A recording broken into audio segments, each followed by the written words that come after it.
سامعین، سورہ قاف کا تعارف سنیے۔ قرآن پاک کی 7 منزلوں کی تفسیر۔ جن صورتوں کو مفصل کی صورتیں کہا جاتا ہے ان میں سب سے پہلی صورت یہی ہے، یعنی سورہ قاف۔ گو ایک قول یہ بھی ہے کہ مفصل کی صورتیں سورہ حجرات سے شروع ہو جاتی ہیں۔ عوام میں جو مشہور ہے کہ مفصل کی صورتیں عما یتساءلون سے شروع ہوتی ہیں، یہ بالکل بے اصل بات ہے۔ علماء میں سے کوئی بھی اس کا قائل نہیں۔ مفصل کی صورتوں کی پہلی صورت یہی ہے۔ اس کی دلیل سنن ابی داؤد کی یہ حدیث ہے جو باب تہذیب القرآن میں ہے، جو اوس ابن حذیفہ رضی اللہ عنہ سے مروی ہے، لیکن اس کی سند میں سخت ضعف ہے۔ پس پہلی 6 منزلوں کی کل 48 صورتیں ہوئیں، پھر ان کے بعد مفصل کی تمام صورتوں کی ایک منزل تو 49ویں صورت یہی سورہ قاف پڑتی ہے۔ باقاعدہ گنتی سنیے۔ پہلی منزل کی 3 صورتیں سورہ بقرہ، سورہ آل عمران اور سورہ نساء ہوئیں۔ دوسری منزل کی 5 صورتیں سورہ مائدہ، انعام، اعراف، انفال اور براءہ ہوئیں۔ تیسری منزل کی 7 صورتیں یعنی سورہ یونس، ہود، یوسف، رعد، ابراہیم، حجر اور نحل ہوئیں۔ چوتھی منزل کی 9 صورتیں سورہ سبحان، کہف، مریم، طٰہٰ، انبیاء، حج، مؤمنون، نور اور فرقان ہوئیں۔ پانچویں منزل کی 11 صورتیں سورہ شعراء، نمل، قصص، عنکبوت، روم، لقمان، الف لام میم سجدہ، احزاب، سبا، فاطر اور یاسین ہوئیں۔ چھٹی منزل کی 13 صورتیں باقی رہیں جو حجرات کے بعد کی صورت سے شروع ہوں گی، اور وہ سورہ قاف ہے، اور یہی ہم نے کہا تھا فالحمدللہ۔ صحیح مسلم میں ہے کہ عمر بن الخطاب رضی اللہ عنہ نے ابو واقد لیثی رضی اللہ عنہ سے پوچھا کہ عید کی نماز میں رسول اللہ صلی اللہ علیہ وسلم کیا پڑھتے تھے؟ آپ نے فرمایا سورہ قاف اور سورہ اقتربت الساعۃ۔ مسلم میں ہے ام ہشام بنت حارثہ رضی اللہ عنہ فرماتی ہیں کہ ہمارا اور رسول اللہ صلی اللہ علیہ وسلم کا 2 سال تک یا 1 سال کچھ ماہ تک ایک ہی تنور رہا۔ میں نے سورہ قاف والقرآن المجید رسول اللہ صلی اللہ علیہ وسلم کی زبانی سن کر یاد کر لی، اس لیے کہ ہر جمعے کے دن جب آپ لوگوں کو خطبہ سنانے کے لیے ممبر پر آتے تو اس سورت کی تلاوت کرتے۔ الغرض بڑے بڑے مجمع کے موقع پر جیسے عید ہے، جمعہ ہے، اللہ کے رسول صلی اللہ علیہ وسلم اس سورت کی تلاوت کرتے، کیونکہ اس میں ابتدائے خلق کا، مرنے کے بعد جینے کا، اللہ تعالیٰ کے سامنے کھڑے ہونے کا، حساب و کتاب کا، جنت و دوزخ کا، ثواب و عذاب کا اور رغبت و ڈراوے کا ذکر ہے۔ بسم اللہ الرحمن الرحیم۔ شروع کرتا ہوں اللہ کے نام سے جو بے انتہا مہربان نہایت رحم کرنے والے ہیں۔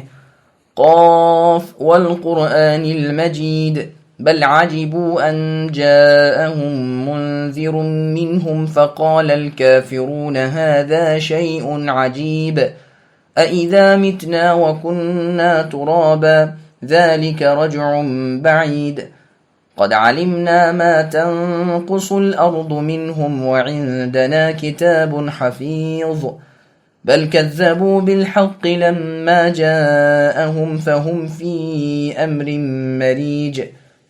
قاف، بہت بڑی شان والے اس قرآن کی قسم ہے، بلکہ انہیں تعجب معلوم ہوا کہ ان کے پاس انہی میں سے ایک آگاہ کرنے والا آیا تو کافروں نے کہا یہ ایک عجیب چیز ہے۔ کیا جب ہم مر کر مٹی ہو جائیں گے یہ پھر زندہ کیا جانا دور از عقل ہے۔ زمین جو کچھ ان میں سے گھٹاتی ہے وہ ہمیں معلوم ہے، اور ہمارے پاس کتاب ہے سب یاد رکھنے والی، بلکہ انہوں نے سچی بات کو جھوٹ کہا ہے جبکہ وہ ان کے پاس پہنچ چکی، بس وہ ایک الجھاؤ میں پڑ گئے۔ سامعین، اب ان آیتوں کی تفسیر سماعت کیجیے۔ حرف قاف کے بارے میں خلاف عقل و نقل روایات۔ قاف حروف ہجا سے ہے جو صورتوں کے اول میں آتے ہیں، جیسے صاد، نون، الف لام میم، ح میم، طا سین وغیرہ۔ ہم نے ان کی پوری تشریح سورہ بقرہ کی تفسیر کے شروع میں کر دی ہے۔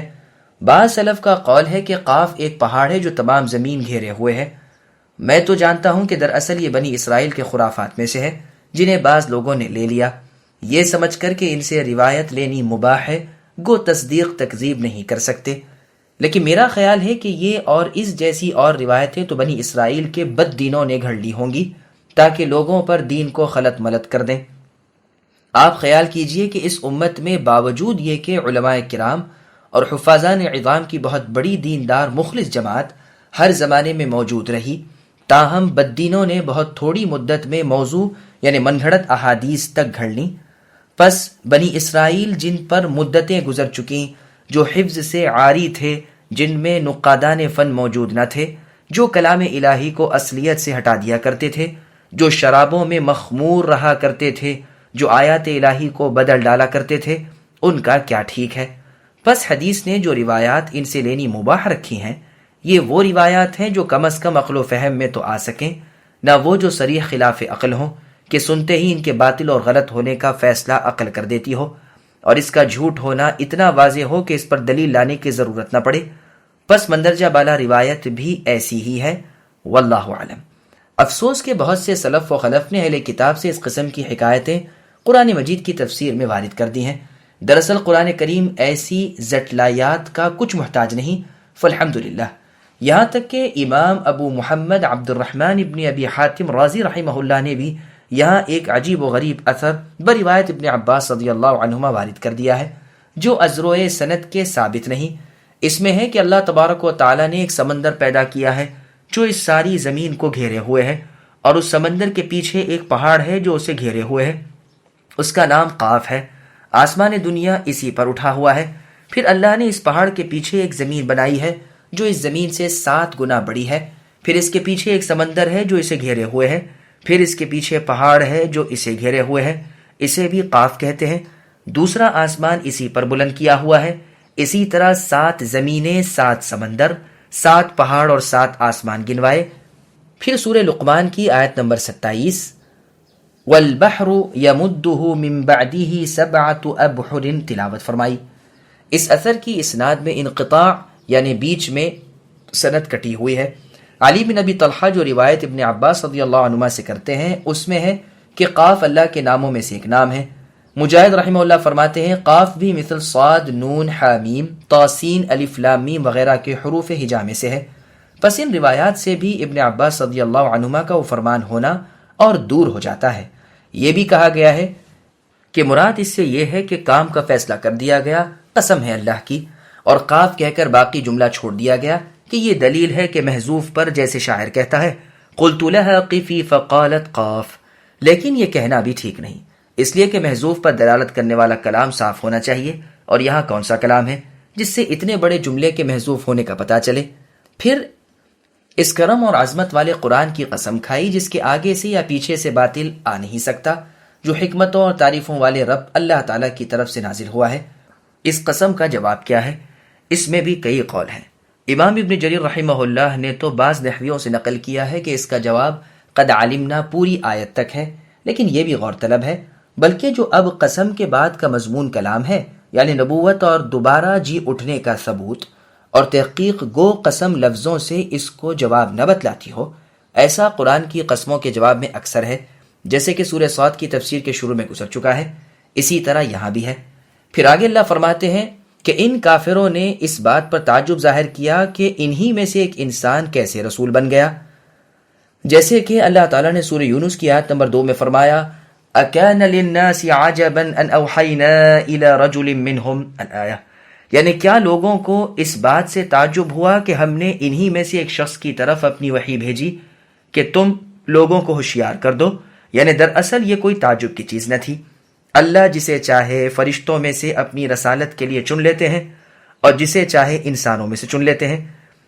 اسی کے ساتھ یہ بھی بیان ہو رہا ہے کہ انہوں نے مرنے کے بعد کے جی اٹھنے کو بھی تعجب کی نظروں سے دیکھا اور کہا کہ جب ہم مر جائیں گے اور ہمارے جسم کے اجزاء جدا جدا ہو کر ریزہ ریزہ ہو کر مٹی ہو جائیں گے، اس کے بعد اسی ہیئت و ترکیب میں ہمارا دوبارہ جی اٹھنا محال اور دور کی بات ہے۔ ان کے جواب میں فرمان صادر ہوا کہ زمین ان کے جسموں کو جو کھا جاتی ہے اس سے بھی ہم غافل نہیں، ہمیں معلوم ہے کہ ان کے ذرے کہاں گئے اور کس حالت میں کہاں ہیں، ہمارے پاس کتاب ہے جو اس کی محافظ ہے، ہمارا علم ہے جو اس کو شامل ہے اور ساتھ ہی کتاب میں محفوظ ہے۔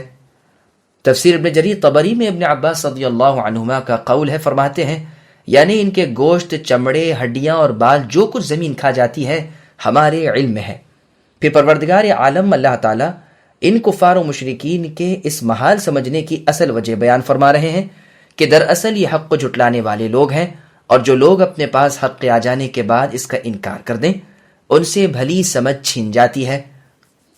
مریج کے معنی ہیں مختلف، مضطرب، منکر اور خلط ملت کے، جیسے اللہ تعالیٰ نے سورہ ذاریات کی آیت نمبر 8 اور 9 میں فرمایا انکم لفی قول مختلف یؤفک عنہ من افک، یعنی یقیناً تم اے کافرو ایک جھگڑے کی بات میں پڑے ہوئے ہو، قرآن کی پیروی سے وہی رکتا ہے جو بھلائی سے پھیر دیا گیا ہے۔ أفلم ينظروا إلى السماء فوقهم كيف بنيناها وزيناها وما لها من فروج والأرض مددناها وألقينا فيها رواسي وأنبتنا فيها من كل زوج بهيج تبصرة وذكرى لكل عبد منيب ونزلنا من السماء ماء مباركا فأنبتنا به جنات وحب الحصيد والنخل باسقات لها طلع نضيد رزقا للعباد وأحيينا به بلدة ميتا كذلك الخروج۔ کیا ان کافروں نے آسمان کو اپنے اوپر نہیں دیکھا کہ ہم نے اسے کس طرح بنایا ہے اور زینت دی ہے؟ اس میں کوئی شگاف نہیں، اور زمین کو ہم نے بچھا دیا ہے اور اس میں ہم نے پہاڑ ڈال دیے ہیں اور اس میں ہم نے قسم قسم کی خوشنما چیزیں اگا دی ہیں تاکہ ہر رجوع کرنے والے بندے کے لیے بینائی اور دانائی کا ذریعہ ہو۔ اور ہم نے آسمان سے بابرکت پانی برسایا اور اس سے باغات اور کٹنے والے غلے پیدا کیے اور کھجوروں کے بلند و بالا درخت جن کے خوشے طے بتہ ہیں بندوں کی روزی کے لیے، اور ہم نے پانی سے مردہ شہر کو زندہ کر دیا، اسی طرح قبروں سے نکلنا ہے۔ سامعین، اب ان آیتوں کی تفصیل سماعت کیجیے، ایک سے ایک بڑھ کر اللہ تعالیٰ کی عظیم قدرت کا نمونہ۔ یہ کافر لوگ جس چیز کو ناممکن خیال کرتے تھے، پروردگار عالم اللہ تعالیٰ اس سے بہت زیادہ بڑھے چڑھے ہوئے اپنی قدرت کے نمونے سامنے رکھ رہے ہیں۔ فرما رہے ہیں کہ آسمان کو دیکھو، اس کی بناوٹ پر غور کرو، اس کے روشن ستاروں کو دیکھو اور دیکھو کہ اتنے بڑے آسمان میں ایک سوراخ، ایک چھید، ایک شگاف، ایک دراڑ نہیں۔ چنانچہ سورہ تبارک یعنی سورہ ملک کی آیت نمبر 3 میں اللہ نے فرمایا الذي خلق 7 سماوات طباقا ما ترى في خلق الرحمن من تفاوت الآیہ، یعنی اللہ تعالیٰ تو وہ ہے کہ جس نے 7 آسمان اوپر تلے پیدا کیے، تو اللہ تعالیٰ کی صنعت میں کوئی خلل نہ دیکھے گا، تو پھر نگاہ ڈال کر دیکھ لے کہیں تجھ کو کوئی خلل نظر آتا ہے، پھر بار بار غور کر کے دیکھ، تیری نگاہ نامراد اور عاجز ہو کر تیری طرف لوٹ آئے گی۔ پھر فرمایا زمین کو ہم نے پھیلا دیا اور بچھا دیا اور اس میں پہاڑ جما دیے تاکہ یہ زمین ہل نہ سکے، کیونکہ وہ ہر طرف سے پانی سے گھری ہوئی ہے، اور اس میں ہر قسم کی کھیتیاں، پھل سبزے اور قسم قسم کی چیزیں اگا دیں جیسے اور جگہ ہے۔ ہر چیز کو ہم نے جوڑ جوڑ پیدا کیا تاکہ تم اے انسانوں نصیحت و عبرت حاصل کرو۔ بہیج کے معنی خوش منظر، خوشنما، بارونق۔ پھر آگے اللہ نے فرمایا آسمان و زمین اور ان کے علاوہ اللہ تعالیٰ کی قدرت کے اور نشانات دانائی اور بینائی کا ذریعہ ہیں ہر اس شخص کے لیے جو اللہ سے ڈرنے والا، اللہ تعالیٰ کی طرف رغبت رکھنے والا ہو۔ پھر آگے اللہ فرماتے ہیں ہم نے نفع دینے والا پانی آسمان سے برسا کر اس سے باغات بنائے اور وہ کھیتیاں بنائیں جو کاٹی جاتی ہیں اور جن کے اناج کھلیان میں ڈالے جاتے ہیں، اور اونچے اونچے کھجور کے درخت اگا دیے جو بھرپور میوے لاتے ہیں اور لدے رہتے ہیں۔ یہ مخلوق کی روزیاں ہیں، اور اسی پانی سے ہم نے مردہ زمین کو زندہ کر دیا، وہ لہلہانے لگی اور خشکی کے بعد تر و تازہ ہو گئی اور چٹیل سوکھے میدان سرسبز ہو گئے۔ یہ مثال ہے موت کے بعد دوبارہ جی اٹھنے کی اور ہلاکت کے بعد آباد ہونے کی۔ یہ نشانیاں جنہیں تم روز مرہ دیکھ رہے ہو، کیا تمہاری رہبری اس امر کی طرف نہیں کرتی کہ اللہ تعالیٰ مردوں کے جلانے پر پوری طرح قادر ہے؟ چنانچہ سورہ مؤمن کی آیت نمبر 57 میں اللہ تعالیٰ نے فرمایا لَخَلْقُ السَّمَاوَاتِ وَالْأَرْضِ أَكْبَرُ مِنْ خَلْقِ النَّاسِ، یعنی آسمان و زمین کی پیدائش انسانی پیدائش سے بہت بڑی ہے۔ اور سورہ احقاف کی آیت نمبر 33 میں فرمایا اولم يروا ان الله الذي خلق السماوات والارض ولم يعي بخلقهن بقادر على ان يحيي الموتى بلى انه على كل شيء قدير، یعنی کیا وہ کفار و مشرکین نہیں دیکھتے کہ اللہ تعالیٰ نے آسمانوں اور زمین کو پیدا کر دیا اور ان کی پیدائش سے نہ اللہ تعالیٰ تھکے؟ کیا اللہ تعالیٰ اس پر قادر نہ ہوں گے کہ مردوں کو جلا دے؟ بے شک وہ ہر چیز پر قادر ہے۔ اللہ سبحانہ و تعالیٰ ایک اور جگہ فرماتے ہیں وَمِنْ آيَاتِهِ أَنَّكَ تَرَى الْأَرْضَ خَاشِعَةً الآیہ، یعنی اے نبی آپ دیکھتے ہیں کہ زمین بالکل خشک اور بنجر ہوتی ہے، ہم آسمان سے برسات برساتے ہیں جس سے وہ لہلہانے اور پیداوار اگانے لگتی ہے۔ کیا میری قدرت کی نشانی یہ نہیں بتلاتی کہ جس ذات نے اسے زندہ کر دیا وہ مردوں کے جلانے پر بلا شک و شبہ قادر ہے۔ یقیناً اللہ تعالیٰ تمام تر چیزوں پر پوری قدرت رکھتے ہیں۔ كذبت قبلهم قوم نوح وأصحاب الرس وثمود وعاد وفرعون وإخوان لوط وأصحاب الأيكة وقوم تبع كل كذب الرسل فحق وعيد أفعينا بالخلق الأول بل هم في لبس من خلق جديد۔ ان سے پہلے نوح علیہ السلام کی قوم نے اور رس والوں نے اور سمودیوں نے اور عادیوں نے اور فرعون نے اور برادران لوط نے اور ایکا والوں اور تبع کی قوم نے بھی تکذیب کی تھی، سب نے پیغمبروں کو جھٹلایا، پس میرا وعدہ عذاب ان پر صادق آ گیا۔ کیا پس ہم پہلی بار کے پیدا کرنے سے تھک گئے؟ بلکہ یہ لوگ نئی پیدائش کی طرف سے شک میں ہیں۔ سامعین اب ان آیتوں کی تفسیر سماعت کیجیے۔ نبیوں کی تکذیب کرنے والی قومیں تباہ ہوئیں۔ اللہ تعالیٰ اہل مکہ کے کفار و مشرکین کو ان عذابوں سے ڈرا رہے ہیں جو ان جیسے جھٹلانے والوں پر ان سے پہلے آ چکے ہیں، جیسے نوح علیہ السلام کی قوم جنہیں اللہ تعالیٰ نے پانی میں غرق کر دیا، اور اصحاب رس جن کا پورا واقعہ سورہ فرقان کی تفسیر میں گزر چکا ہے، اور ثمود اور عاد اور امت لوط جسے زمین میں دھسا دیا اور اس زمین کو سڑا ہوا دلدل بنا دیا۔ یہ سب کیا تھا؟ ان کے کفر، ان کی سرکشی اور مخالفت حق کا نتیجہ۔ اصحاب ایکا سے مراد قوم شعیب ہے اور قوم تبع سے مراد یمانی ہے۔ سورہ دخان میں ان کا واقعہ بھی گزر چکا ہے اور وہیں اس کی پوری تفسیر ہے، یہاں دہرانے کی ضرورت نہیں۔ فالحمدللہ، ان تمام امتوں نے اپنے رسولوں کی تکذیب کی تھی اور عذاب الہی سے ہلاک کر دیے گئے۔ یہی عادت اللہ تعالیٰ کی جاری ہے۔ یہ یاد رہے کہ ایک رسول کو جھٹلانے والا تمام رسولوں کا منکر ہے، جیسے اللہ جل وعلا نے سورہ شعراء کی آیت نمبر 105 میں فرمایا کذبت قوم نوح المرسلین، قوم نوح نے رسولوں کا انکار کیا، حالانکہ ان کے پاس صرف نوح علیہ السلام ہی تنہا رسول آئے تھے۔ پس دراصل یہ تھے ایسے کہ اگر ان کے پاس تمام رسول آ جاتے تو یہ سب کو جھٹلاتے، ایک کو بھی نہ مانتے، سب کی تکذیب کرتے، ایک کی بھی تصدیق نہ کرتے۔ ان سب پر اللہ تعالیٰ کے عذاب کا وعدہ ان کے کرتوتوں کی وجہ سے ثابت ہو گیا اور صادق آ گیا۔ پس اہل مکہ کے کفار و مشرکین اور دیگر مخاطب لوگوں کو بھی اس بد خصلت سے پرہیز کرنا چاہیے، کہیں ایسا نہ ہو کہ عذاب کا کوڑا ان پر بھی برس پڑے۔ کیا جب یہ کچھ نہ تھے ان کا رچا دینا ہم پر بھاری پڑا، جو یہ اب دوبارہ پیدا کرنے کے منکر ہو رہے ہیں؟ ابتدا سے تو اعادہ بہت ہی آسان ہوا کرتا ہے، جیسے اللہ تعالیٰ نے سورہ روم کی آیت نمبر 27 میں فرمایا وَهُوَ الَّذِي يَبْدَأُ الْخَلْقَ ثُمَّ يُعِيدُهُ وَهُوَ أَهْوَنُ عَلَيْهِ، یعنی ابتداءً اللہ ہی نے پیدا کیا ہے اور دوبارہ بھی اللہ تعالیٰ پیدا کریں گے، اور یہ اللہ تعالیٰ پر بہت آسان ہے۔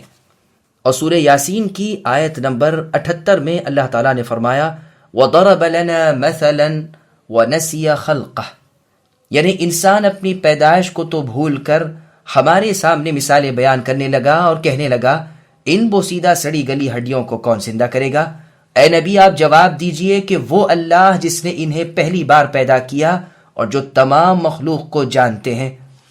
چنانچہ صحیح بخاری میں حدیث ہے، رسول اللہ صلی اللہ علیہ وسلم نے فرمایا اللہ تعالیٰ فرماتے ہیں مجھے بنی آدم ایذا دیتا ہے، کہتا ہے اللہ تعالیٰ مجھے دوبارہ پیدا نہیں کر سکتے، حالانکہ پہلی دفعہ پیدا کرنا دوبارہ پیدا کرنے سے کچھ آسان نہیں، یعنی پہلی مرتبہ بھی اللہ ہی نے پیدا کیا ہے تو پھر دوبارہ اسی چیز کو پیدا کرنا کیوں کر دشوار اور مشکل ہو سکتا ہے؟ ایسا کرنا اللہ کے لیے کچھ دشوار اور مشکل نہیں، بلکہ اللہ تعالیٰ کے لیے ہر کام کو سر انجام دینا بالکل آسان ہے۔ اللہ رب العالمین تمام تر خوبیوں کے مالک ہیں اور زبردست قدرتوں کے مالک ہیں۔ وَلَقَدْ خَلَقْنَا الْإِنسَانَ وَنَعْلَمُ مَا تُوَسْوِسُ بِهِ نَفْسُهُ وَنَحْنُ أَقْرَبُ إِلَيْهِ مِنْ حَبْلِ الْوَرِيدِ إِذْ يَتَلَقَّى الْمُتَلَقِّيَانِ عَنِ الْيَمِينِ وَعَنِ الشِّمَالِ قَعِيدٌ مَا يَلْفِظُ مِنْ قَوْلٍ إِلَّا لَدَيْهِ رَقِيبٌ عَتِيدٌ وجاءت سكرة الموت بالحق ذلك ما كنت منه تحيد ونفخ في الصور ذلك يوم الوعيد وجاءت كل نفس معها سائق وشهيد لقد كنت في غفلة من هذا فكشفنا عنك غطاءك فبصرك اليوم حديد.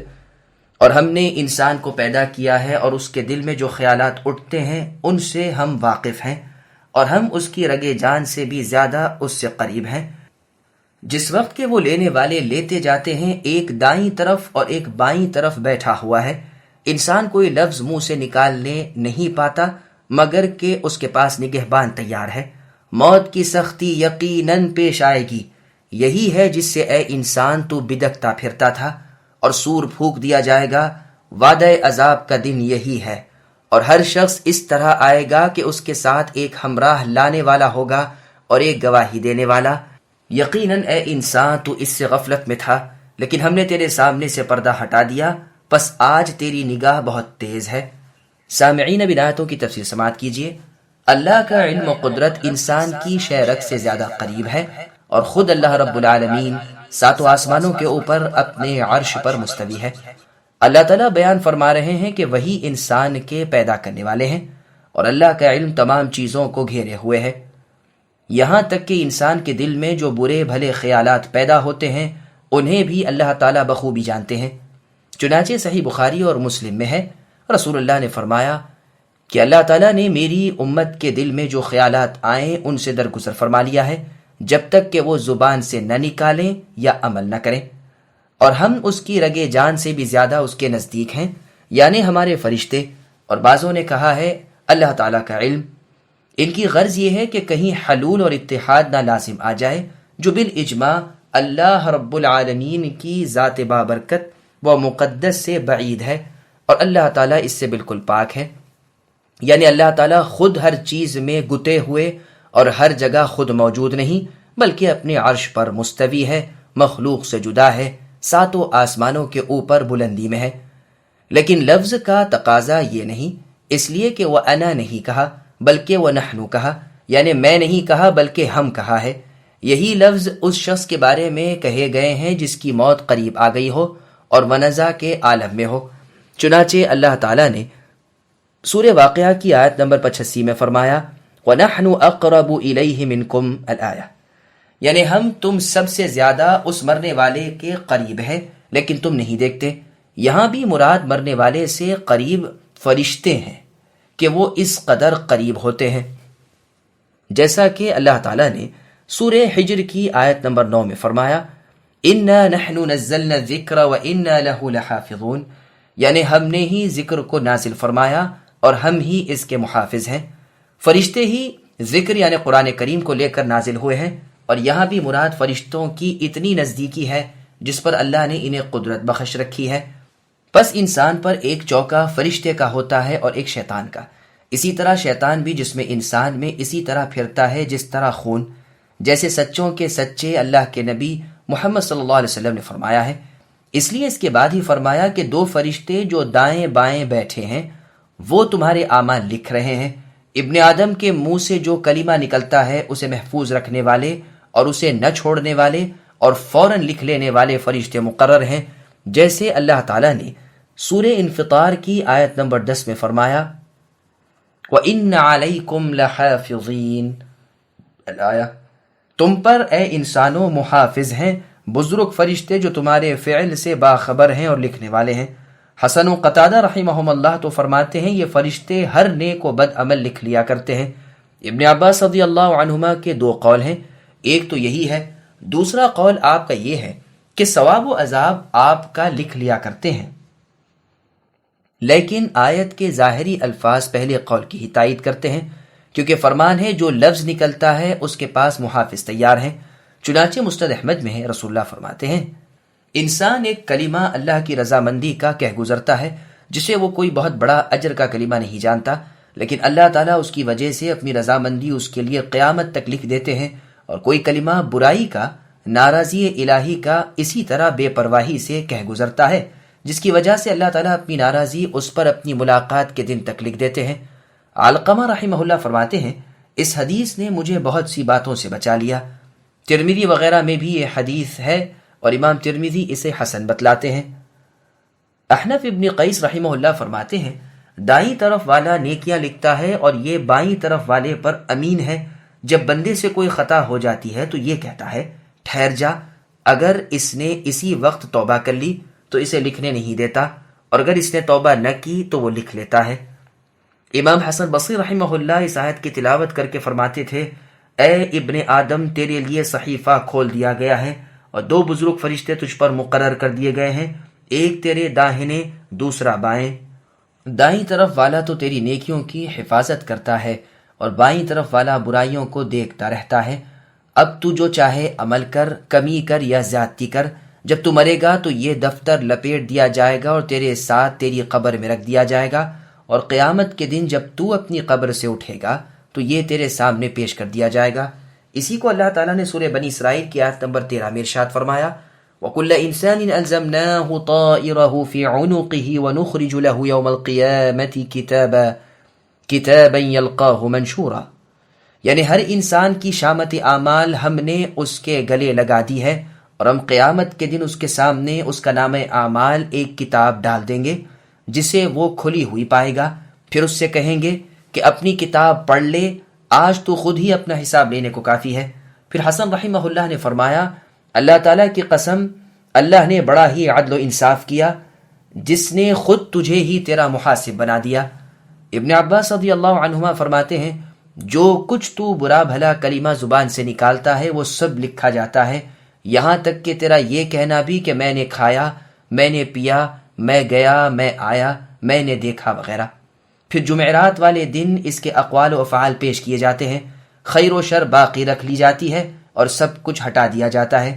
یہی معنی ہے اللہ تعالیٰ کے سورہ رعد کی آیت نمبر 39 کے، جس میں اللہ نے فرمایا یمحو اللہ ما یشاء ویثبت وعندہ ام الکتاب، کہ اللہ تعالیٰ جو چاہتے ہیں مٹا دیتے ہیں اور جو چاہتے ہیں ثابت رکھتے ہیں، اور اللہ ہی کے پاس ام الکتاب ہے۔ امام احمد رحمہ اللہ کی بابت مروی ہے کہ آپ اپنے مرض الموت میں کرراہ رہے تھے تو آپ کو معلوم ہوا کہ جلیل القدر تابعی امام طاؤس ابن کیسان رحمہ اللہ فرماتے ہیں کہ فرشتے اسے بھی لکھتے ہیں، چنانچہ آپ نے کراہنا بھی چھوڑ دیا، اللہ آپ پر اپنی رحمت نازل فرمائے، اپنی موت کے وقت اف بھی نہ کی۔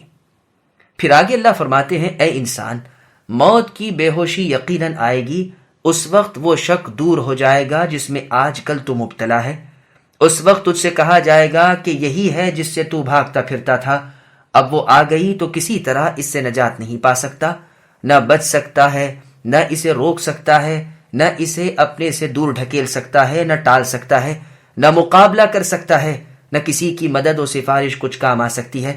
صحیح یہی ہے کہ یہاں خطاب مطلق انسان سے ہے، گو بعضوں نے کہا ہے کافر سے ہے اور بعضوں نے کچھ اور بھی کہا ہے۔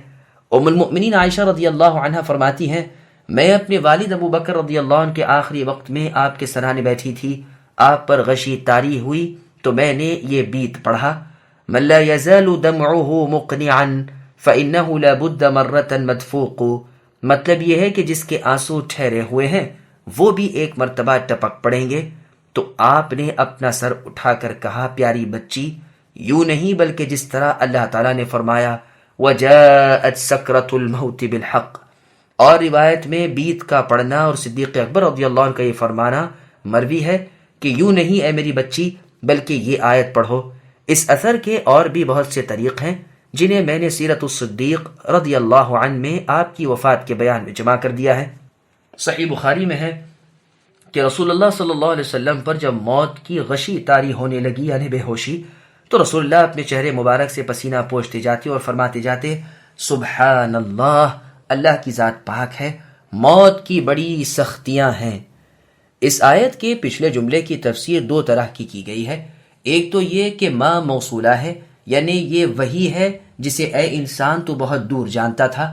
دوسرا قول یہ ہے کہ یہاں ما نافیہ ہے، تو معنی یہ ہوں گے کہ یہ وہ چیز ہے جس کے جدا کرنے کی، جس سے بچنے کی تجھے اے انسان قدرت نہیں، تو اس سے ہٹ نہیں سکتا۔ اس کے بعد سور پھونکے جانے کا ذکر ہے جس کی پوری تفسیر والی حدیث گزر چکی ہے۔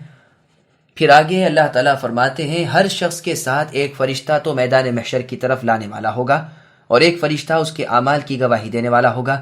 ظاہر آیت میں یہی ہے اور امام ابن جریر رحمہ اللہ بھی اسی کو پسند فرماتے ہیں۔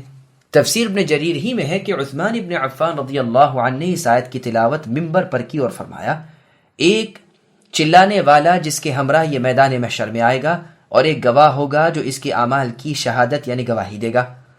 ابو ہریرہ رضی اللہ عنہ فرماتے ہیں سائق سے مراد فرشتہ ہے اور شہید سے مراد عمل ہے۔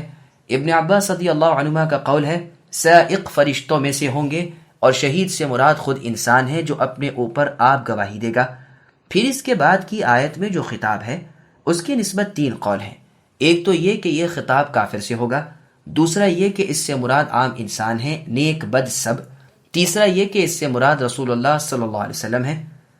دوسرے قول یعنی اس سے مراد عام انسان نیک بد ہیں، اس کی وجہ یہ ہے کہ آخرت اور دنیا میں وہی نسبت ہے جو بیداری اور خواب میں ہے، اور تیسرے قول یعنی اس سے مراد رسول اللہ ہیں، تو اس کی وجہ یہ ہے کہ اے نبی آپ اس قرآن کی وحی سے پہلے غفلت میں تھے، ہم نے یہ قرآن نازل فرما کر آپ کی آنکھوں پر سے پردہ ہٹا دیا، آپ کی نظر قوی ہو گئی۔ لیکن الفاظ قرآنی سے تو ظاہر یہی ہے کہ اس سے مراد عام ہے، یعنی ہر شخص سے کہا جائے گا کہ تو اس دن سے غافل تھا، اس لیے کہ قیامت کے دن ہر شخص کی آنکھیں خوب کھل جائیں گی، یہاں تک کہ کافر بھی استقامت پر ہو جائے گا، لیکن یہ استقامت اسے نفع نہ دے گی، جیسے اللہ تعالیٰ نے سورہ مریم کی آیت نمبر 38 میں فرمایا اسمع بہم وابصر یوم یأتوننا، یعنی جس روز یہ ہمارے پاس آئیں گے خوب دیکھتے سنتے ہوں گے۔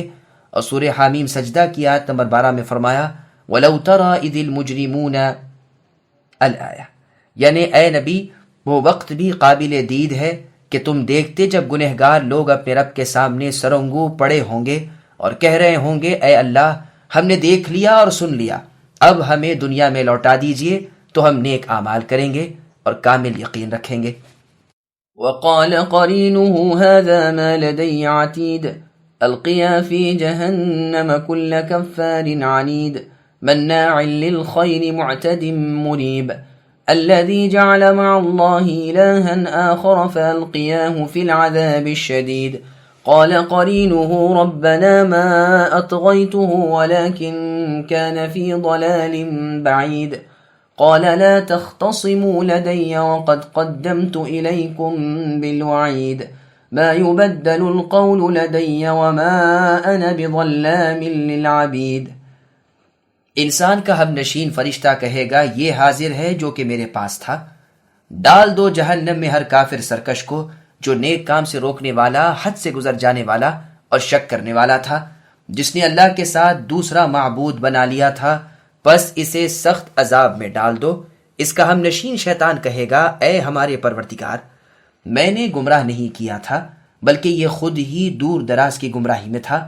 حق تعالیٰ فرمائیں گے بس میرے سامنے جھگڑے کی بات مت کرو، میں تو پہلے ہی تمہاری طرف وعدہ عذاب بھیج چکا تھا، میرے ہاں بات بدلتی نہیں اور نہ میں اپنے بندوں پر ظلم کرنے والا ہوں۔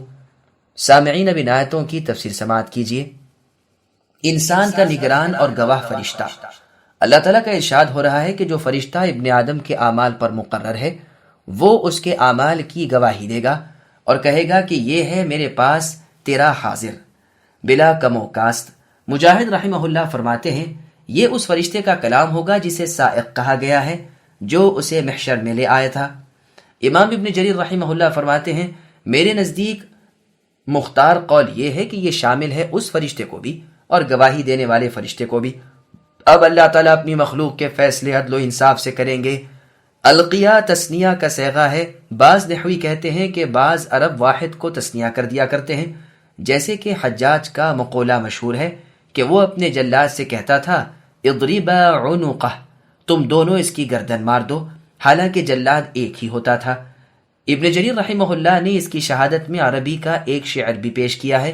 بعض کہتے ہیں کہ دراصل یہ نون تاکید ہے جس کی تسہیل الف کی طرف کر لی ہے، لیکن یہ بہت دور کی بات ہے، اس لیے کہ ایسا تو وقف کی حالت میں ہوتا ہے۔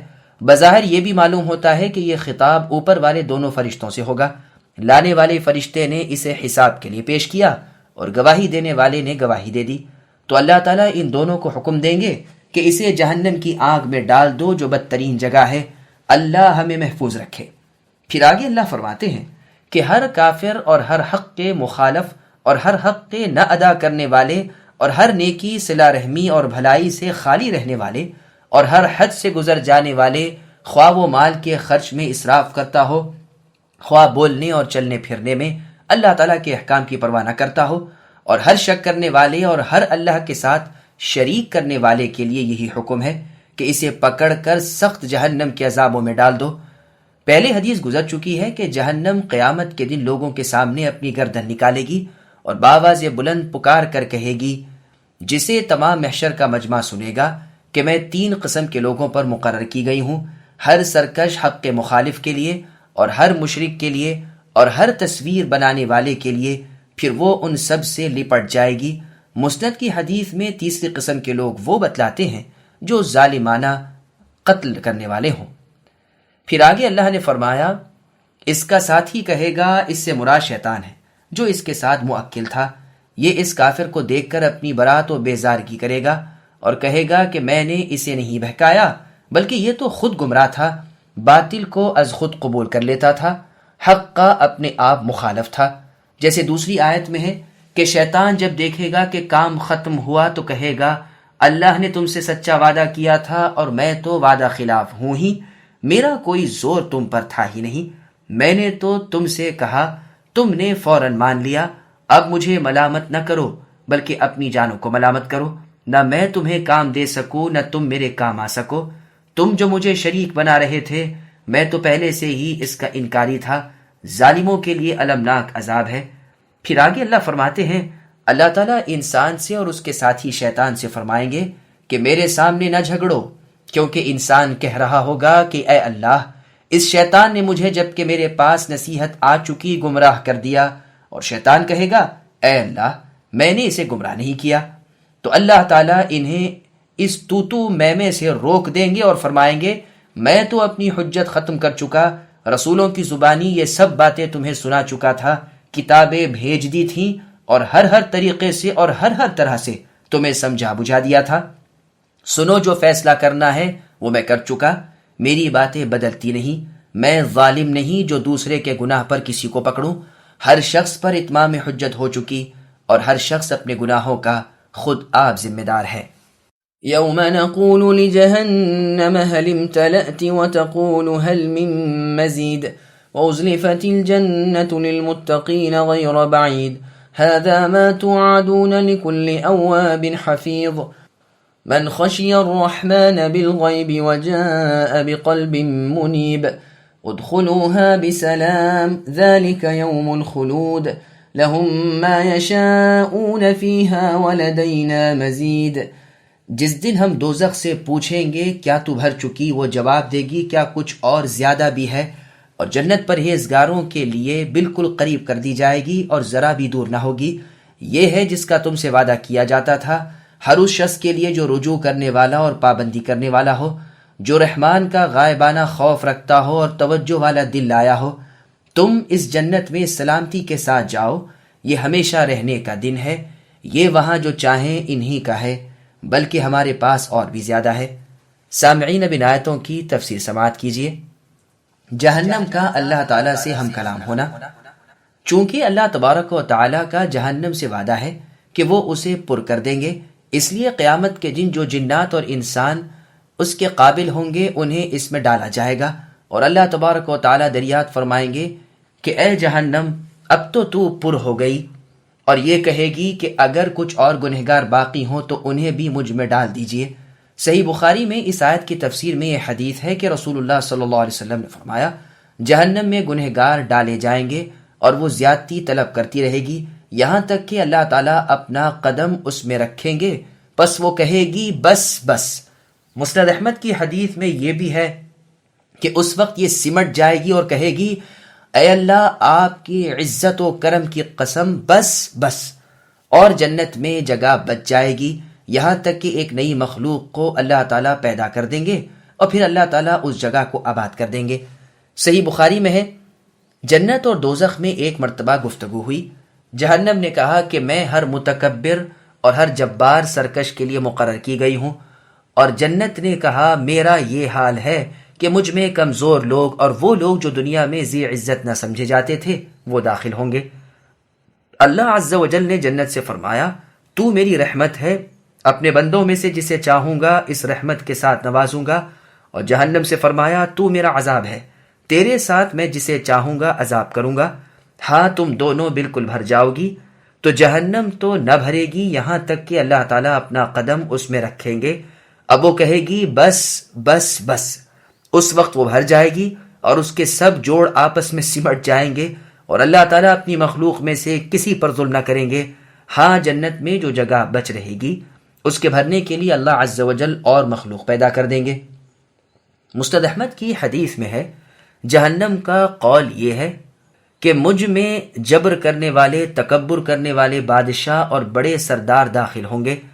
مسند ابی اعلیٰ میں ہے رسول اللہ صلی اللہ علیہ وسلم فرماتے ہیں اللہ تعالیٰ مجھے اپنی ذات کو قیامت کے دن پہنچوائیں گے، میں سجدے میں گر پڑوں گا، اللہ تعالیٰ اس سے خوش ہوں گے، پھر میں اللہ تعالیٰ کی ایسی تعریفیں کروں گا کہ اس سے وہ خوش ہو جائیں گے، پھر مجھے شفاعت کی اجازت دی جائے گی، پھر میری امت جہنم کے اوپر کے پل سے گزرنے لگے گی، بعض تو نگاہ کی سی تیزی کے ساتھ گزر جائیں گے، بعض تیر کی طرح پار ہو جائیں گے، بعض تیز گھوڑوں سے زیادہ تیزی سے پار ہو جائیں گے، یہاں تک کہ ایک شخص گھٹنوں چلتا ہوا نکل جائے گا، اور یہ مطابق اعمال کی ہوگا، اور جہنم زیادتی طلب کر رہی ہوگی یہاں تک کہ اللہ تعالیٰ اپنا قدم اس میں رکھیں گے، بس یہ سمٹ جائے گی اور کہے گی بس بس، اور میں حوض پر ہوں گا۔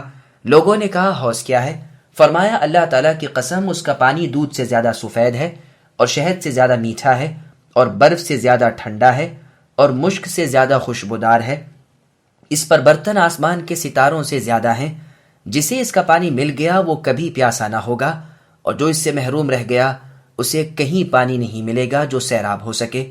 ابن عباس رضی اللہ عنہما فرماتے ہیں وہ یعنی جہنم کہے گی کیا مجھ میں کوئی مکان ہے کہ مجھ میں زیادتی کی جائے؟ اکرمہ رحمہ اللہ فرماتے ہیں وہ کہے گی کیا مجھ میں ایک کے بھی آنے کی جگہ ہے؟ میں بھر گئی۔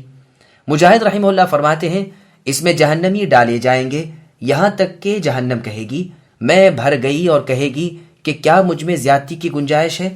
امام ابن جریر رحمہ اللہ پہلے قول کو ہی اختیار کرتے ہیں، اس دوسرے قول کا مطلب یہ ہے کہ گویا ان بزرگوں کے نزدیک یہ سوال اس کے بعد ہوگا کہ اللہ تعالیٰ اپنا قدم اس میں رکھ دیں گے۔ اب جو اس سے پوچھیں گے کہ کیا تو بھر گئی، تو وہ جواب دے گی کہ کیا مجھ میں کہیں بھی کوئی جگہ باقی رہی ہے جس میں کوئی آ سکے، یعنی باقی نہیں رہی، پر ہو گئی۔ عوفی رحمہ اللہ ابن عباس رضی اللہ عنہما سے روایت کرتے ہیں کہ آپ نے فرمایا یہ اس وقت ہوگا جبکہ اس میں سوئی کے ناکے کے برابر بھی جگہ باقی نہ رہے گی، واللہ اعلم۔ پھر آگے اللہ فرماتے ہیں جنت قریب کی جائے گی، یعنی قیامت کے دن جو دور نہیں ہے، اس لیے کہ جس کا آنا یقینی ہو وہ دور نہیں سمجھا جاتا۔ اوابن کے معنی رجوع کرنے والا، توبہ کرنے والا، گناہوں سے اٹک جانے والا۔ حفیظن کے معنی وعدوں کا پابند۔ عبید ابن عمیر رحمہ اللہ فرماتے ہیں اواب و حفیظ وہ ہے جو کسی مجلس میں بیٹھ کر نہ اٹھے جب تک کہ استغفار نہ کر لے، جو رحمان سے بن دیکھے ڈرتا ہے، یعنی تنہائی میں بھی اللہ تعالیٰ سے ڈرتا رہتا ہے۔ صحیح بخاری، صحیح مسلم، نیز ابن حبان وغیرہ میں ہے کہ وہ شخص بھی قیامت کے دن اللہ تعالیٰ کے عرش کے سائے میں جگہ پائے گا جو تنہائی میں اللہ کو یاد کرے اور اس کی آنکھیں بہہ نکلیں، یعنی وہ رو پڑے، اور قیامت کے دن اللہ کے پاس دل سلامت لے کر جائے جو اس کی جانب جھکنے والا ہو۔ اس میں یعنی جنت میں چلے جاؤ، اللہ تعالیٰ کے تمام عذابوں سے تمہیں سلامتی مل گئی ہے، اور یہ بھی مطلب ہے کہ فرشتے ان پر سلام کریں گے۔ یہ خلود کا دن ہے، یعنی جنت میں ہمیشہ کے لیے جا رہے ہو، جہاں کبھی موت نہیں، جہاں سے کبھی نکال دیے جانے کا خطرہ نہیں، جہاں سے تبدیلی اور ہیر پھیر نہیں۔ پھر آگے اللہ نے فرمایا یہ وہاں جو چاہیں گے پائیں گے، بلکہ اور زیادہ بھی۔ کثیر ابن مرہ رحمہ اللہ فرماتے ہیں مزید میں یہ بھی ہے کہ اہل جنت کے پاس سے ایک بادل گزرے گا جس میں سے ندا یعنی پکار آئے گی کہ تم کیا چاہتے ہو، جو تم چاہو میں برساؤں، بس یہ جس چیز کی خواہش کریں گے اس سے برسے گی۔ کثیر رحمہ اللہ فرماتے ہیں اگر میں اس مرتبہ میں پہنچا اور مجھ سے سوال ہوا تو میں کہوں گا کہ خوبصورت خوش لباس نوجوان قواریاں برسائی جائیں۔ مسند احمد کی ایک مرفوع حدیث میں ہے رسول اللہ نے فرمایا کہ اگر جنتی اولاد چاہے گا تو ایک ہی گھڑی میں حمل اور بچہ اور بچے کی جوانی ہو جائے گی۔ امام ترمذی اسے حسن بتلاتے ہیں، اور سنن ترمذی میں بھی یہ حدیث ہے کہ جس طرح یہ چاہے گا ہو جائے گا۔ اور سورہ یونس کی آیت نمبر 26 میں ہے للذین احسنوا الحسنى وزیادہ۔ صہیب ابن سنان رومی رحمہ اللہ فرماتے ہیں اس زیادتی سے مراد اللہ کریم کے چہرے کی زیارت ہے، یعنی اس کا دیدار ہے۔ انس ابن مالک رضی اللہ عنہ فرماتے ہیں ہر جمعے کے دن انہیں اللہ تعالیٰ کے چہرے کا دیدار ہوگا، یہی مطلب مزید کا ہے۔ مسند شافعی میں ہے جبریل علیہ السلام ایک سفید آئینہ لے کر رسول اللہ کے پاس آئے جس کے بیچوں بیچ ایک نقطہ تھا۔ رسول اللہ نے پوچھا یہ کیا ہے؟ فرمایا یہ جمعے کا دن ہے جو خاص آپ کو اور آپ کی امت کو بطور فضیلت کے عطا فرمایا گیا ہے۔ سب لوگ اس میں آپ کے پیچھے ہیں، یہود بھی اور نصارہ بھی۔ تمہارے لیے اس میں بہت کچھ خیر و برکت ہے۔ اس میں ایک ایسی گھڑی ہے کہ اس وقت اللہ تعالیٰ سے جو مانگا جائے مل جاتا ہے۔ ہمارے ہاں اس کا نام یوم المزید ہے۔ رسول اللہ نے پوچھا یہ کیا ہے؟ فرمایا آپ کے رب نے جنت الفردوس میں ایک کشادہ مکان بنایا ہے جس میں مشکی ٹیلے ہیں۔ جمعے کے دن اللہ تعالیٰ جن جن فرشتوں کو چاہے اتارتے ہیں۔ اس کے ارد گرد نوری ممبر ہوتے ہیں جن پر انبیاء علیہم السلام رونق افروز ہوتے ہیں۔ شہداء اور صدیق لوگ ان کے پیچھے ان مشکی ٹیلوں پر ہوں گے۔ اللہ عز و جل فرمائیں گے میں نے اپنا وعدہ تم سے سچا کیا، اب مجھ سے جو چاہو مانگو پاؤ گے۔ یہ سب کہیں گے ہمیں آپ کی خوشی اور رضامندی مطلوب ہے۔ اللہ فرمائیں گے یہ تو میں تمہیں دے چکا، میں تم سے راضی ہو گیا، اس کے سوا بھی تم جو چاہو گے پاؤ گے، اور میرے پاس اور زیادہ ہے۔ پس یہ لوگ جمعے کے خواہش مند رہیں گے کیونکہ انہیں بہت سی نعمتیں اسی دن ملتی ہیں۔ یہی دن ہے جس دن تمہارا رب عرش پر مستوی ہوئے، اسی دن آدم علیہ السلام پیدا کیے گئے، اور اسی دن قیامت آئے گی۔ اسی طرح اسے امام شافعی رحمہ اللہ نے کتاب الام کی کتاب الجمعہ میں بھی وارد کیا ہے۔ وَكَمْ أَهْلَكْنَا قَبْلَهُمْ مِنْ قَرْنٍ هُمْ أَشَدُّ مِنْهُمْ بَطْشًا فَنَقَّبُوا فِي الْبِلَادِ هَلْ مِنْ مَحِيصٍ إِنَّ فِي ذَلِكَ لَذِكْرَى لِمَنْ كَانَ لَهُ قَلْبٌ أَوْ أَلْقَى السَّمْعَ وَهُوَ شَهِيدٌ وَلَقَدْ خَلَقْنَا السَّمَاوَاتِ وَالْأَرْضَ وَمَا بَيْنَهُمَا فِي 6 أَيَّامٍ وَمَا مَسَّنَا مِن لُغُوبٍ فاصبر على ما يقولون وسبح بحمد ربك قبل طلوع الشمس وقبل الغروب ومن الليل فسبحه وأدبار السجود۔ اور ان سے پہلے بھی ہم بہت سی امتوں کو ہلاک کر چکے ہیں جو ان سے طاقت میں بہت زیادہ تھیں۔ وہ شہروں میں ڈھونڈتے ہی رہ گئے کہ کوئی بھاگنے کا ٹھکانہ ہے۔ اس میں ہر صاحب دل کے لیے عبرت ہے، اور اس کے لیے جو دل سے متوجہ ہو کر کان لگائے۔ یقیناً ہم نے آسمان و زمین اور جو کچھ اس کے درمیان ہے سب کو صرف 6 دن میں پیدا کر دیا، اور ہمیں تکان نے چھوا تک نہیں۔ یہ جو کچھ کہتے ہیں آپ اے نبی اس پر صبر کرتے رہیے اور اپنے رب کی پاکی اور تعریف کے ساتھ بیان کرتے رہیے، سورج نکلنے سے پہلے بھی اور سورج غروب ہونے سے پہلے بھی، اور رات کے کسی وقت بھی اور نماز کے بعد بھی۔ سامعین اب ان آیتوں کی تفسیر سماعت کیجیے۔ 6 دن میں آسمان و زمین بنائے گئے۔ ارشاد ہوتا ہے کہ یہ کفار تو ہیں کیا چیز، ان سے بہت زیادہ قوت و طاقت اور اسباب و تعداد والے لوگوں کو اسی جرم پر ہم تہ و بالا کر چکے ہیں، جنہوں نے شہروں میں اپنی یادگاریں چھوڑی ہیں، زمین میں خوب فساد کیا تھا، لمبے لمبے سفر کرتے تھے، ہمارے عذاب دیکھ کر بچنے کی جگہ تلاش کرنے لگے، مگر یہ کوشش بالکل بے سود تھی۔ اللہ کی قضاء و قدر یعنی فیصلہ اور اندازہ اور اللہ کی پکڑ دھکڑ سے آخر کون بچ سکتا ہے؟ پس تم بھی یاد رکھو کہ جس وقت میرا عذاب آ گیا بغلے جھانکتے رہ جاؤ گے اور بھوسی کی طرح اڑا دیے جاؤ گے۔ ہر عقل مند کے لیے اس میں کافی عبرت ہے۔ اگر کوئی ایسا بھی ہو جو سمجھداری کے ساتھ کان لگائے وہ بھی اس میں بہت کچھ پا سکتا ہے، یعنی دل کو حاضر کر کے کانوں سے سنے۔ پھر اللہ سبحانہ و تعالیٰ فرماتے ہیں کہ اللہ نے آسمانوں کو، زمینوں کو اور ان کے درمیان کی چیزوں کو 6 روز میں پیدا کر دیا، اور اللہ تعالیٰ تھکے بھی نہیں۔ اس میں بھی موت کے بعد کی زندگی پر اللہ تعالیٰ کے قادر ہونے کا ثبوت ہے کہ جو ایسی بڑی مخلوق کو پہلی بار پیدا کر چکے ہیں، اللہ پر مردوں کو جلانا کیا بھاری ہے؟ ہرگز بھی نہیں، یہ بالکل آسان ہے۔ قتادہ رحمہ اللہ کا فرمان ہے کہ ملعون یہود کہتے تھے کہ 6 دن میں مخلوق کو رچا کر خالق نے 7ویں روز آرام کیا، اور یہ دن ہفتے کا دن تھا۔ اس کا نام ہی انہوں نے یوم الراحت رکھ چھوڑا تھا۔ پس اللہ تعالیٰ نے ان کے اس واہیہ خیال کی تردید کی کہ ہمیں تھکن ہی نہ تھی، آرام کیسا؟ جیسے اللہ تعالیٰ نے سورہ احقاف کی آیت نمبر 33 میں فرمایا وَلَمْ يَعْيَ بِخَلْقِهِنْ، یعنی کیا ان کفار و مشرکین نے نہیں دیکھا کہ اللہ وہ ہے جنہوں نے آسمان و زمین کو پیدا فرمایا اور ان کی پیدائش سے اللہ تعالیٰ تھکے نہیں؟ کیا وہ مردوں کے جلانے پر قادر نہیں؟ ہاں، کیوں نہیں، وہ تو ہر چیز پر قادر ہیں۔ اور سورہ مؤمن کی آیت نمبر 57 میں اللہ نے فرمایا لَخَلْقُ السَّمَاوَاتِ وَالْأَرْضِ أَكْبَرُ مِنْ خَلْقِ النَّاسِ، یعنی البتہ آسمان و زمین کی پیدائش لوگوں کی پیدائش سے بہت بڑی ہے۔ اور سورہ نازعات کی آیت نمبر 27 میں فرمایا أَأَنْتُمْ أَشَدُّ خَلْقًا أَمِ السَّمَاءُ بَنَاهَا، کہ اے انسانوں تمہاری پیدائش زیادہ مشکل ہے یا آسمان کی؟ اسے اللہ تعالیٰ نے بنایا ہے، یعنی دونوں بھی مشکل نہیں۔ پھر فرمان ہوتا ہے کہ یہ جھٹلانے اور انکار کرنے والے کفار جو سناتے ہیں اسے صبر سے اے نبی سنتے رہیے اور انہیں مہلت دیجیے، ان کو چھوڑ دیجیے، اور سورج نکلنے سے پہلے اور ڈوبنے سے پہلے اور رات کو پاکی اور اللہ تعالیٰ کی تعریف بیان کیا کریں۔ معراج سے پہلے صبح کی اور عصر کی نماز فرض تھی اور رات کی تہجد رسول اللہ پر اور آپ کی امت پر 1 سال تک واجب رہی۔ اس کے بعد آپ کی امت سے اس کا وجوب منسوخ ہو گیا، یعنی تہجد کا۔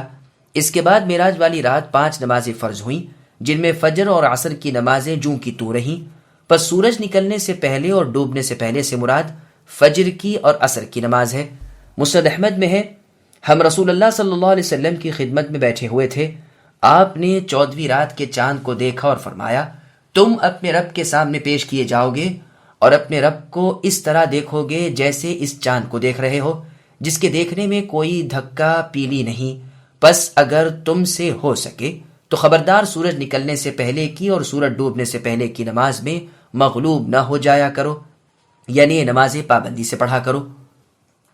پھر آیت وَسَبِّحْ بِحَمْدِ رَبِّكَ قَبْلَ طُلُوعِ الشَّمْسِ وَقَبْلَ الْغُرُوبِ پڑھی۔ یہ حدیث بخاری اور مسلم میں بھی ہے۔ رات کو بھی اللہ کی تسبیح بیان کیجئے، یعنی نماز پڑھیے، جیسے اللہ تعالیٰ نے سورہ بنی اسرائیل کی آیت نمبر 79 میں فرمایا وَمِنَ اللَّيْلِ فَتَهَجَّدْ بِهِ نَافِلَةً لَكَ، یعنی رات کو اے نبی تہجد کی نماز پڑھا کیجئے۔ یہ زیادتی خاص آپ کے لیے ہی ہے، آپ کو آپ کے رب مقام محمود میں کھڑا کرنے والے ہیں۔ سجدوں کے پیچھے سے مراد بقول ابن عباس رضی اللہ عنہما نماز کے بعد اللہ تعالیٰ کی پاکی بیان کرنا ہے۔ بخاری اور مسلم میں ابو ہریرہ رضی اللہ عنہ سے مروی ہے کہ رسول اللہ کے پاس مفلس مہاجر آئے اور کہا اے اللہ کے رسول، مالدار لوگ بلند درجے اور ہمیشگی والی نعمتیں حاصل کر چکے۔ آپ نے فرمایا یہ کیسے؟ جواب دیا کہ ہماری طرح نماز روزہ تو وہ بھی کرتے ہیں، لیکن وہ صدقہ دیتے ہیں جو ہم نہیں دے سکتے، وہ غلام آزاد کرتے ہیں جو ہم نہیں کر سکتے۔ رسول اللہ نے فرمایا آؤ میں تمہیں ایک ایسا عمل بتاؤں کہ جب تم اسے کرو تو سب سے آگے نکل جاؤ اور تم سے افضل کوئی نہ نکلے، لیکن جو اس عمل کو کرے تم ہر نماز کے بعد 33 مرتبہ سبحان اللہ الحمدللہ اور اللہ اکبر پڑھ لیا کرو۔ وہ پھر آئے اور کہا اے اللہ کے رسول، ہمارے مالدار بھائیوں نے بھی آپ کی اس حدیث کو سنا اور وہ بھی اس عمل کو کرنے لگے۔ رسول اللہ نے فرمایا پھر یہ تو اللہ تعالیٰ کا فضل ہے جسے چاہے دیں۔ دوسرا قول یہ ہے کہ اس سے مراد مغرب کے بعد کی 2 رکعتیں ہیں۔ عمر، علی، حسن ابن علی، ابن عباس، ابو ہریرہ، ابو امام الباہلی رضی اللہ عنہم کا یہی فرمان ہے اور یہی قول ہے مجاہد، عکرمہ، شعبی، نخعی، قتادہ رحمہم اللہ وغیرہ کا۔ چنانچہ مسند احمد میں ہے رسول اللہ ہر فرض نماز کے بعد 2 رکعتیں پڑھا کرتے تھے بجز فجر اور عصر کی نماز کے۔ عبد الرحمن فرماتے ہیں ہر نماز کے پیچھے۔ یہ اسی رات کا ذکر ہے جس رات عبداللہ رضی اللہ عنہ نے تہجد کی نماز کی 13 رکعتیں آپ کی اقتداء میں ادا کی تھیں، اور یہ رات آپ کی خالہ ام المؤمنین میمونہ رضی اللہ عنہا کی باری کی تھی۔ لیکن اوپر جو بیان ہوا یہ حدیث ترمذی میں بھی ہے اور امام ترمذی اسے غریب بتلاتے ہیں۔ ہاں اصل حدیث تہجد کی تو بخاری اور مسلم میں ہے۔ ممکن ہے کہ پچھلا کلام ابن عباس رضی اللہ عنہما کا اپنا ہو، واللہ اعلم۔ واستمع يوم ينادي المناد من مكان قريب يوم يسمعون الصيحة بالحق ذلك يوم الخروج إنا نحن نحيي ونميت وإلينا المصير يوم تشقق الأرض عنهم سراعا ذلك حشر علينا يسير نحن أعلم بما يقولون وما أنت عليهم بجبار فذكر بالقرآن من يخاف وعيد۔ اور سن رکھیے کہ جس دن ایک پکارنے والا قریب ہی کی جگہ سے پکارے گا، جس روز اس تند و تیز چیخ کو یقین کے ساتھ سن لیں گے، یہ دن ہوگا نکلنے کا، ہم ہی جلاتے ہیں اور ہم ہی مارتے ہیں اور ہماری ہی طرف لوٹ پھر کر آنا ہے۔ جس دن زمین پھٹ جائے گی اور یہ دوڑتے ہوئے نکل پڑیں گے، یہ جمع کر لینا ہم پر بہت ہی آسان ہے۔ یہ جو کچھ کہہ رہے ہیں ہم بخوبی جانتے ہیں۔ آپ اے نبی ان پر جبر کرنے والے نہیں، آپ تو قرآن کے ساتھ انہیں سمجھاتے رہیے جو میرے ڈراوے کے وعدوں سے ڈرتے رہیں۔ سامعین، اب ان آیتوں کی تفسیر سماعت کیجیے۔ اللہ کے ایک حکم سے قیامت آ جائے گی۔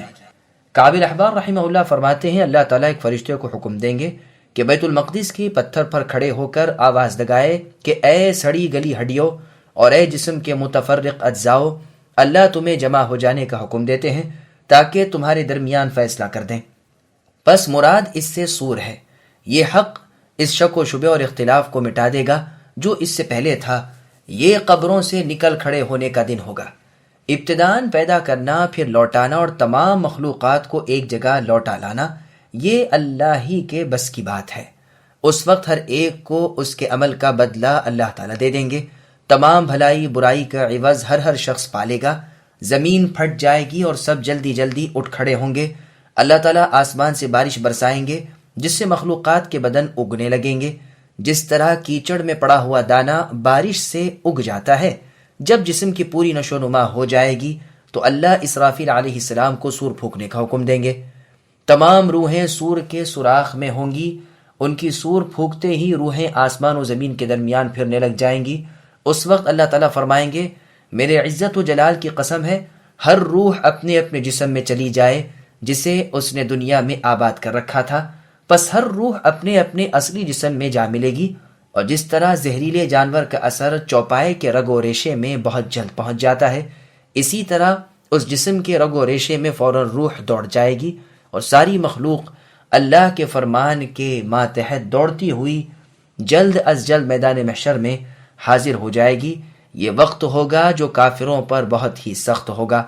سورہ بنی اسرائیل کی آیت نمبر 52 میں اللہ کا فرمان ہے یوم یدعوکم فتستجیبون بحمدہ، یعنی جس دن اللہ تعالیٰ تمہیں پکاریں گے تم اللہ کی تعریفیں کرتے ہوئے جواب دو گے اور سمجھتے ہوگے کہ تم بہت ہی کم ٹھہرے۔ صحیح مسلم میں ہے رسول اللہ صلی اللہ علیہ وسلم فرماتے ہیں سب سے پہلے میری قبر کی زمین شق ہوگی یعنی پھٹے گی۔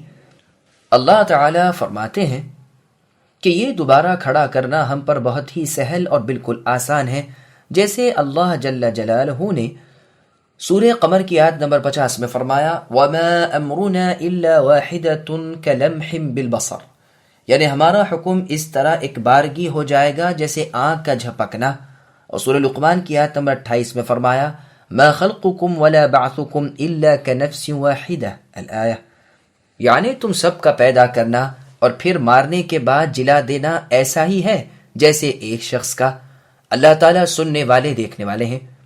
پھر باری تعالیٰ کا ارشاد ہوتا ہے کہ اے نبی صلی اللہ علیہ وسلم، یہ جو کچھ کہہ رہے ہیں ہمارے علم سے باہر نہیں، آپ اسے اہمیت نہ دیجیے، ہم خود نمٹ لیں گے، جیسے اللہ تعالیٰ نے سورہ حجر کی آیت نمبر 97 میں فرمایا وَلَقَدْ نَعْلَمُ أَنَّكَ يَضِيقُ صَدْرُكَ بِمَا يَقُولُونَ الآیہ، واقعی اے نبی ہمیں معلوم ہے کہ یہ لوگ جو باتیں بناتے ہیں اس سے آپ تنگ دل ہوتے ہیں، سو اس کا علاج یہ ہے کہ آپ اپنے پروردگار کی پاکی اور تعریف کرتے رہیے اور نمازیوں میں رہیے اور موت آ جانے تک اپنے رب اللہ تعالیٰ کی عبادت میں لگے رہیے۔ پھر آگے اللہ فرماتے ہیں آپ اے نبی انہیں ہدایت پر جبرن نہیں لا سکتے، نہ ہم نے آپ کو اس کی تکلیف دی ہے۔ یہ بھی مانے ہیں کہ ان پر جبر نہ کیجیے، بلکہ پہلا قول اولا ہے، کیونکہ الفاظ میں یہ نہیں کہ آپ ان پر جبر نہ کریں، بلکہ یہ ہے کہ آپ ان پر جبار نہیں ہو، یعنی آپ مبلغ ہیں، تبلیغ کر کے اپنے فریضے سے سبکدوش ہو جائیے۔ جبر معنی میں اجبرا کے بھی آتا ہے۔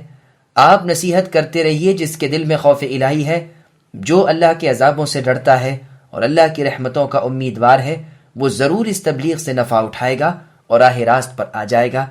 جیسے اللہ تعالیٰ نے سورہ رعد کی آیت نمبر 40 میں فرمایا فَإِنَّمَا عَلَيْكَ الْبَلَاغُ وَعَلَيْنَا الْحِسَابُ، یعنی اے نبی آپ کے ذمے تو صرف پہنچا دینا ہے اور حساب تو ہمارے ذمے ہے۔ اور سورہ غاشیہ کی آیت نمبر 21 اور 22 میں فرمایا فَذَكِّرْ إِنَّمَا أَنْتَ مُذَكِّرْ لَسْتَ عَلَيْهِمْ بِمُصَيْطِرْ، اے نبی آپ صرف نصیحت کرنے والے ہیں، کچھ ان پر داروغہ نہیں۔ اور جگہ ہے اے نبی آپ پر ان کی ہدایت نہیں بلکہ اللہ تعالیٰ جسے چاہے ہدایت کرتے ہیں۔ اور سورہ قصص کی آیت نمبر 56 میں فرمایا اِنَّكَ لَا تَهْدِي مَنْ أَحْبَبْتَ الآیہ، کہ اے نبی آپ جسے چاہیں ہدایت نہیں دے سکتے بلکہ اللہ تعالیٰ جسے چاہیں راہ راست پر لا کھڑا کرتے ہیں۔ اسی مضمون کو یہاں بھی بیان فرمایا ہے۔ قتادہ رحمہ اللہ اس آیت کو سن کر یہ دعا کرتے اللہم اجعلنا ممن یخاف وعیدک ویرجو موعدک یا بار یا رحیم، یعنی اے اللہ آپ ہمیں ان میں سے کر دیجئے جو آپ کی سزاؤں کے ڈراوے سے ڈرتے ہیں اور آپ کی نعمتوں کی امید لگائے ہوئے ہیں، اے بہت زیادہ احسان کرنے والے اللہ اور اے بہت زیادہ رحم کرنے والے اللہ۔